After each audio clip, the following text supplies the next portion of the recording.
सुबह उम्मीद से शुरुआत, रात चिंता के साथ खत्म। ऑनलाइन चुनौती और उधारी का संकट झेल रहा छोटा व्यापारी 11 से 14 घंटे काम करने के बावजूद कमाई बढ़ने के बजाय घट रहे।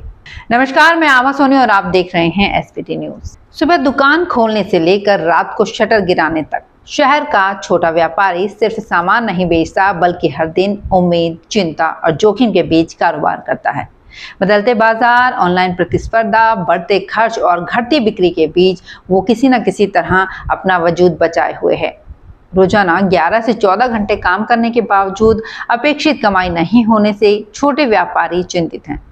इसी विषय पर एसपीटी न्यूज ने शहर के विभिन्न छोटे व्यापारियों से बातचीत की तो सामने आया है कि कारोबार का स्वरूप तेजी से बदल रहा है। व्यापारियों का कहना है कि पहले बाजार में पैसा तेजी से घूमता था और ग्राहकों की खरीदारी भी अधिक होती थी, लेकिन अब लोग हर खर्च सोच समझकर कर रहे हैं।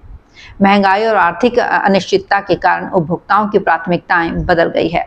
व्यापारियों के अनुसार सबसे बड़ा बदलाव ग्राहकों के व्यवहार में आया है। अब ग्राहक दुकान पर खड़े खड़े मोबाइल पर रेट चेक कर लेता है और कई बार ऑनलाइन प्लेटफॉर्म से तुलना करने लगता है।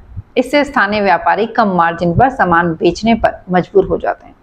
कई दुकानदारों का कहना है कि ऑनलाइन बाजार की उपभोक्ताओं तक आसान पहुंचने छोटे व्यापारियों की मुश्किलें भी बढ़ाती हैं।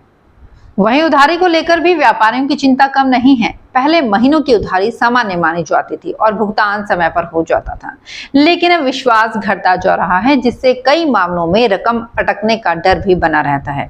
इससे नकदी प्रवाह प्रभावित होता है और कारोबार चलाने में परेशानी आती है।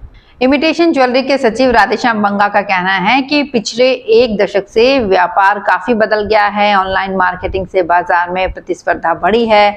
कुल मिलाकर हमारा 70% तक व्यापार उधार पर टिका हुआ है। उसमें भी कई बार भुगतान रुकने से दिक्कत आती है। रोजाना करीब 11 घंटे काम करने के बावजूद आय पहले के मुकाबले कम हुई है। वहीं केमिस्ट एसोसिएशन के सचिव दीपक बंसल का कहना है कि ऑनलाइन मार्केटिंग ने तो हर क्षेत्र में काम प्रभावित किया ही है, हमें तो अपनों ने ही परेशान कर रखा है। एक्ट में साफ प्रावधान है कि होलसेलर खुदरा बिक्री नहीं कर सकते, परंतु श्रीगंगानगर में ऐसा हो रहा है। ऐसे में रिटेलर की बिक्री प्रभावित हो रही है। रोजाना 10 से 15 घंटे काम के बावजूद पिछले एक दशक में हमारी कमाई तेजी से घटी है। वहीं ऑटोमोबाइल एसोसिएशन के महासचिव राकेश गिरधर का कहना है कि पिछले एक दशक में श्रीगंगानगर की आबादी बढ़ी है, परंतु हमारा काम सिर्फ 40% रह गया है। 10 साल पहले जहां घर खर्चे निकालने के बाद कुछ बचत हो जाती थी, वहीं आजकल पारिवारिक जिम्मेदारियां पूरी करने भी मुश्किल हो रही है। आजकल ग्राहक हर सामान मोल भाव कर लेता है, वो ऑनलाइन से भी तुलना करता है। वहीं पेंट्स डीलर्स एसोसिएशन के सचिव हरसिमरन सिंह का कहना है कि पिछले एक दशक में महंगाई लगातार बढ़ रही है। ऑनलाइन बाजार ने भी व्यापार में दखल दे दिया है। इससे मार्जिन बहुत कम हो चुका है। महंगाई बढ़ने से ग्राहकों की सामान खरीदने की क्षमता कम हुई है। परिचित लोगों को सामान उधार भी देना पड़ता है। कई बार भुगतान अटकने से परेशानी भी होती है। तो इस वीडियो पर आपकी क्या राय है? आप अपनी राय कमेंट बॉक्स में कमेंट कर सकते हैं। और अगर आपको ये वीडियो पसंद आया हो तो इसे लाइक करें, शेयर करें और सब्सक्राइब करें अगर आपने अभी तक एसपीटी न्यूज़ को सब्सक्राइब नहीं किया है। धन्यवाद।